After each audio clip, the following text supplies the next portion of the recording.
ఇదిగో అమ్మమ్మ ఇంకో చిట్కత వస్తుంది.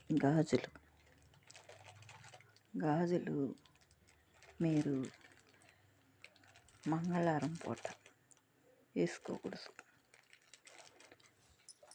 ఈ గాజులు ఫంక్షన్ వచ్చిందనుకో, చేతల్ల గాజులు నిలవని తీసేసి కొత్త గాజులు వేసుకుంటున్నారు. మంగళవారం ఆదివారం ఆ విధంగా తీసేయకూడదు. లేదు ఒకవేళ తీయాలనుకుంటే ఫంక్షన్లకి ఎట్టబోతుంటే 2 గాజులు పాత అయినా ఉండిచ్చి గాజులు వేసుకోండి. మంగళవారం ఆదివారం గాజులు తీయకూడదు చేతల్లో. ఆ విధంగా తీయాలనుకుంటే పాత 2 ఉండించుకొని అప్పుడు గాజులు తీసి వేసుకోండి.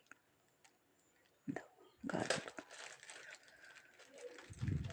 ఇది నచ్చితే లైక్ చేయండి, ఫాలో అవ్వండి, షేర్ చేయండి, కామెంట్ పెట్టండి. గాజులు ఆదివారం మంగళవారం తీవాకండి.